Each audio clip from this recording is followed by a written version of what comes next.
Hola y bienvenido al podcast de Tecnoapp 21, episodios semanales con análisis, entrevistas y conversaciones sobre tecnología. Yo soy Javier López y te acompañaré en los próximos minutos. Hoy voy a dedicarle el episodio al último especial del binomio de tecnología y educación, para hablar de algo que preocupa tanto a la comunidad educativa como a los padres: el uso excesivo de pantallas en el aprendizaje y las mejores alternativas a través de diferentes pedagogías. ¡Comenzamos!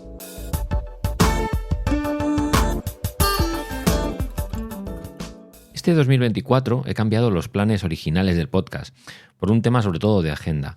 Los que ya lleváis un tiempo siguiendo este humilde proyecto, sabéis que el primer viernes de cada mes se lo dedicaba a una entrevista. De ahí lo que digo en la intro de episodios semanales con análisis, entrevistas y conversaciones sobre tecnología. Pero como este año estoy completamente saturado de trabajo y los distintos proyectos en los que estoy metido no me dejan tiempo para organizarme mejor, pues he optado por hacer del primer viernes de cada mes un monográfico, en este caso sobre educación, desde una perspectiva evidentemente tecnológica. Y para acabar esta serie de episodios quiero tocar el tema de las pantallas, las omnipresentes pantallas que están por todas partes y que desde hace unos años se han integrado, infiltrado diría yo, en las clases como en principio como una herramienta que ahora ya se ha convertido en algo indispensable para los profesores y para los alumnos, pero también es un arma de doble filo. Al igual que hace unos años solo trabajábamos con libros en clase, hoy en día hay casi una corriente que aboga por sacar las pantallas, si no de todas las horas lectivas, sí de la gran mayoría de las horas de clase. Y por eso quiero explicar un poco distintas metodologías que hay y que están funcionando de maravilla en pleno siglo XXI para que los alumnos tengan una educación actual, moderna, pero en gran medida libre de contacto tecnológico, al menos no con pantallas. Por un lado está un método muy conocido, aunque no estéis metidos dentro del ámbito educativo o no conozcáis mucho porque no tengáis hijos o primos o sobrinos o lo que sea que estén metidos en el mundo educativo. Hay un método que es muy conocido, que es el método Montessori. María Montessori era una médico y educadora italiana que, su principio estaba basado en la observación científica del desarrollo natural de los niños y promovía el aprendizaje autodirigido, que evidentemente es mucho más práctico y que también obliga mucho a la colaboración. Eso se traduce en que las aulas se diseñan para fomentar la independencia, la libertad, con ciertos límites, ¿no? Y los materiales están al alcance de los niños y se eligen cuidadosamente para facilitar ese aprendizaje autodirigido, ¿no? Un poco por los propios alumnos. Claro, aquí hay ciertos principios clave, ¿no? Por un lado, lo del aprendizaje autodirigido, es decir, que los niños sean los que elijan las actividades y trabajen a su propio ritmo. Cuidado con esto. Evidentemente es un método muy estudiado y lleva unas pautas, es decir, esto no es lo que queráis, ¿no? Por otro lado, hay que preparar el ambiente, es decir, el espacio tiene que estar estructurado para promover esa independencia y esa exploración. Esto también, evidentemente, necesita de unos materiales específicos que estén diseñados para enseñar conceptos a través de la manipulación, de la experimentación. Estoy hablando sobre todo de niños más pequeños, en áreas casi más de infantil. Y el rol del maestro aquí actúa un poco más como un guía, ¿no? Como un observador que proporciona apoyo según sea necesario por los alumnos. Todo esto, para esas primeras etapas, viene muy bien para sacar la tecnología de la ecuación, porque evidentemente lo que hace es que los niños tengan que experimentar, ¿no? Y es que los primeros años de los chavales son para eso, para acumular experiencias y aprender a través de ellas, ¿no?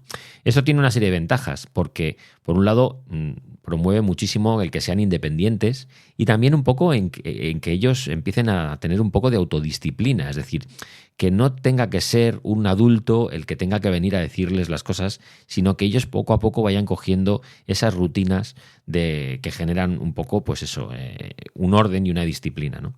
También hace que el aprendizaje sea mucho más práctico, porque se está basado en experiencias, ¿no? Y esto permite que se adapte mucho mejor a las necesidades de cada uno de los alumnos. Es decir, no es un método del típico libro o del manual que tienes que seguir para todos, sino que se adapta un poco, como es un poco más libre, se adapta un poco mejor a cada chaval. Pero claro, tiene una serie de desventajas.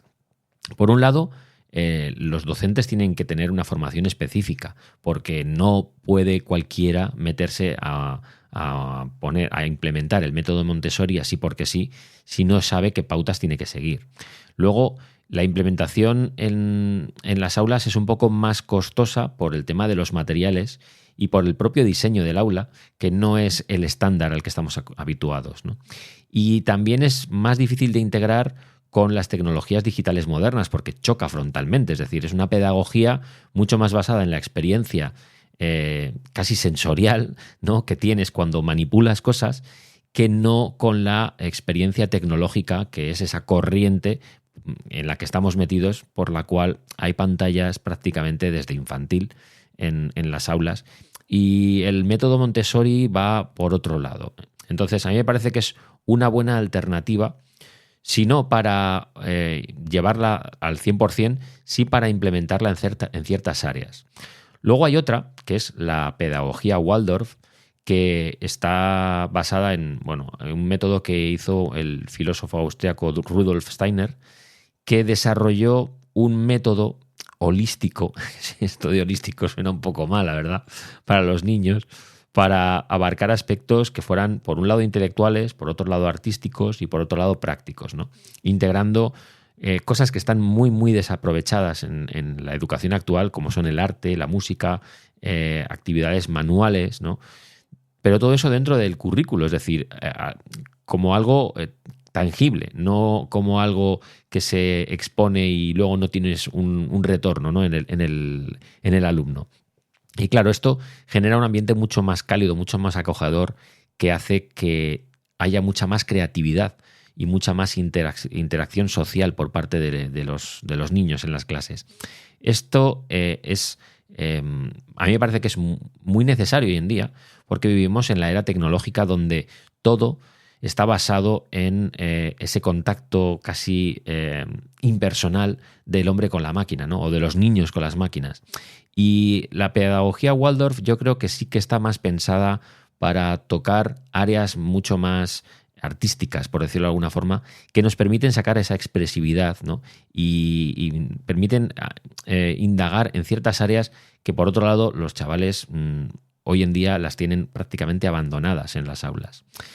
Este desarrollo holístico está basado en una atención equilibrada entre lo físico, lo emocional y lo espiritual. Es decir, son tres áreas que, si bien lo físico se toca prácticamente solo en educación física, lo espiritual y lo emocional ni se tocan, salvo que a lo mejor vayan a un colegio religioso y puedan hacer algo en ese área, ¿no?, en ese aspecto. Pero si no, cualquier niño de cualquier chaval de cualquier colegio es algo que ni siquiera se plantea.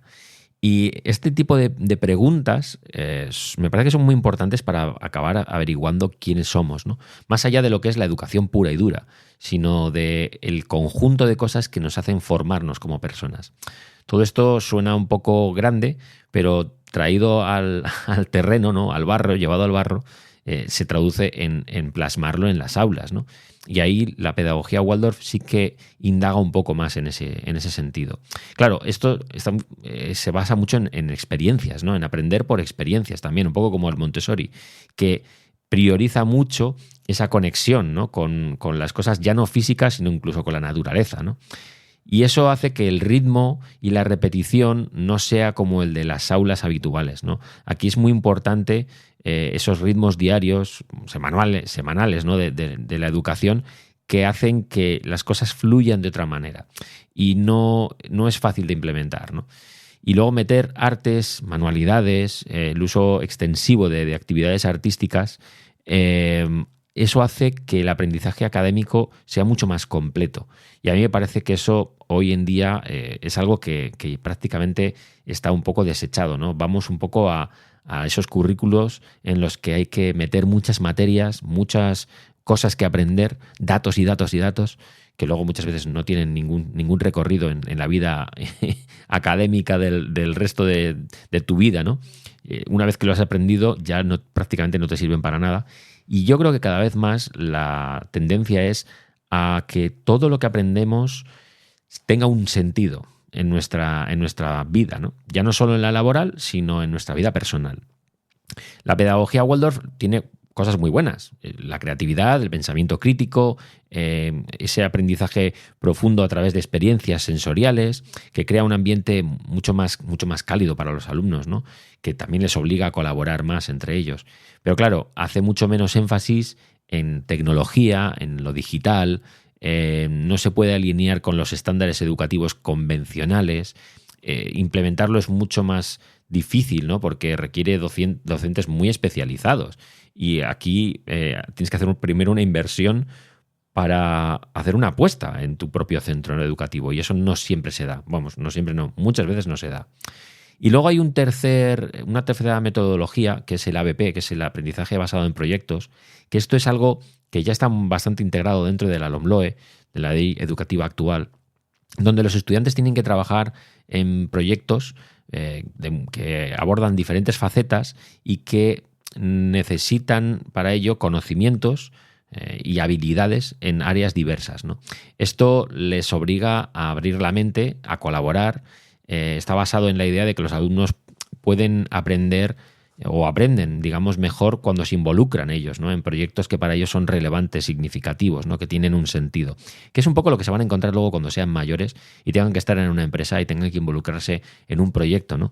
Está muy claro que cuando tú llegas a una empresa y ves gente trabajando en un proyecto que está muy apasionada, eso sale adelante.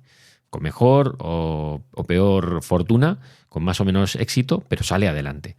Y esto es un poco lo que busca la metodología ABP, ¿no? Lo basado en proyectos. Fomentar ese ambiente de colaboración, que resuelva problemas, ¿no? Que sea una aplicación práctica de esos conocimientos que has aprendido de los libros y que en cierta medida también está un poco alejado de toda la tecnología. Aquí la tecnología sí que está un poco metida, porque sí que es cierto que muchos proyectos de los que se desarrollan en la LOMLOE requieren pues de un Chromebook, de un portátil o de trabajar con tecnología en casa, ¿no?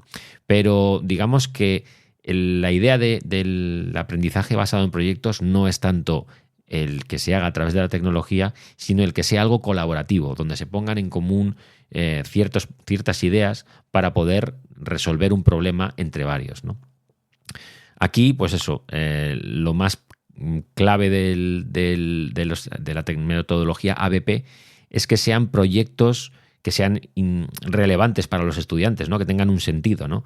Que sean interdisciplinares, es decir, que mezclen diferentes disciplinas en un proyecto, que no sea solo un proyecto de lengua o un proyecto de matemáticas o un proyecto de ciencias, sino que mezcle cosas de unas materias y otras.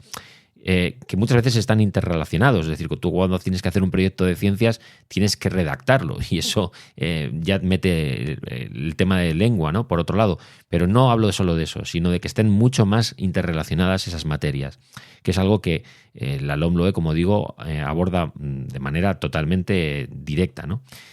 Luego esto hace que tenga que ser una evaluación continua, es decir, el proyecto puede ser trimestral o puede abarcar no solo varios meses, sino varios trimestres. Entonces, esto hace que la evaluación de ese proyecto sea continua. No es solo el resultado del proyecto, sino cómo se ha trabajado en todo ese proceso. Y luego, evidentemente, está totalmente supeditado a que los alumnos colaboren, a que se trabaje en equipo y haya unos estudiantes que ayuden a otros a avanzar entre todos, ¿no? Tiene cosas buenas, como que es muy práctico, como que se aplica muy bien los conocimientos que se aprenden en contextos además reales, que se desarrollan habilidades de colaboración, de resolución de problemas y que es bastante flexible el tema del ABP para integrar diferentes intereses personales de los alumnos y canalizarlos hacia un proyecto. Pero claro, tiene cosas negativas como, por ejemplo, pues esa supervisión, ¿no?, detallada por parte de los docentes que tienen que crear esos proyectos y luego colocarlos en cada grupo, porque no vale cualquier proyecto para cualquier grupo. Luego, la evaluación de ese progreso puede ser un poco subjetiva, o al menos menos estandarizada de lo habitual, porque los proyectos, en cierta medida, sí que puedes establecer ciertas pautas para calificarlos, pero en algunas áreas es complicado evaluar. ¿Cómo evalúas exactamente cuánto se ha esforzado un alumno en concreto sobre un trabajo que han hecho entre varios y donde a lo mejor no está muy claro quién ha aportado qué? Pues evaluar eso es complicado. Y poner una nota final para el docente es más complicado, ¿no? Y por otro lado, lo que tiene, yo creo que más en contra, es que necesita de recursos, de materiales variados para apoyar esos proyectos, ¿no? Que no es tan sencillo. No es, venga, pues tenéis que hacer esto. No, necesitas de, digamos, un soporte detrás que muchas veces, como digo, complica un poco la tarea de los docentes. Esto es un poco las tres metodologías así un poco que se salen fuera de lo que es la tecnología y que puede hacer que los alumnos trabajen fuera de las pantallas o alejados un poco de las pantallas en lo que a su educación tiene que ver, ya no solo en infantil o en primaria o en secundaria, en general, ¿no? Se tiende mucho hacia ese tipo de educación y de hecho la nueva ley educativa, la LOMLOE, está muy enfocada en eso, en cambiar la percepción que tenemos y en abrir un poco. Sí que es cierto que la LOMLOE mete mucho la tecnología en la ecuación, pero yo creo que sacarla de las aulas, que es algo complicado, al menos no sacarlas, pero sí limitarlo, requiere de este tipo de metodologías, bien de la Montessori o bien del método Waldorf o bien del ABP, ¿no? Los proyectos, ¿no? La tecnología, o sea, el aprendizaje basado en proyectos. Luego, también está claro que si queremos sacar las pantallas de la ecuación, siempre nos cabe la posibilidad de hacer un poco de educación al aire libre, es decir, pues todas esas clases que hay, ya no solo de educación física, sino de cuando están en proyectos y quieres trasladarlo a experiencias reales y tienes que llevarte a los alumnos a que, bueno, pues tengan no solo una excursión, sino que aprendan en entornos reales donde no hay pantallas de por medio, ¿no? Entonces, la educación al aire libre, pues, hombre, es beneficio total, ya no solo para la salud física cuando hacen educación física, sino para la salud mental, porque salen del aula y tienen que acostumbrarse a que fuera del aula no solo es diversión, sino que fuera del aula también pueden aprender. Y de hecho, en la vida real aprenderán luego mucho más fuera del aula que en un aula, ¿no? Y luego también esto, la educación al aire libre también estimula un aprendizaje que es complicado definirlo, pero es que es ese aprendizaje sensorial, ¿no? Ese aprecio por el entorno, ya no solo por el medio ambiente, sino por el entorno donde se dan las circunstancias reales, donde la gente aprende, ¿no? Y todos aprendemos en nuestros trabajos, es decir, y estamos en un ambiente, bueno, generalmente estamos en oficinas, ¿no? Pero hay mucha gente que trabaja fuera de una oficina y aprende un montón. Y ese aprendizaje a veces no solo es de palabra o de texto, sino que es casi más de sensaciones, ¿no? Y esto hace que sea un aprendizaje el que se da en el aire libre, ¿no? O fuera del aula, que es mucho más práctico, ¿no? Más contextual. Pero por otro lado, en la educación al aire libre, pues evidentemente tú no puedes salir a la calle cuando te apetezca, menos con alumnos. Tienes que estar muy pendiente de la seguridad y eso a mucha gente le echa para atrás para hacer más actividades fuera. Tienes que conseguir consentimiento de los padres, que no pase nada, que no la líen. Y claro, todo esto pues a veces limita mucho el que no se hagan más cosas fuera, ¿no? Fuera de lo que son las aulas.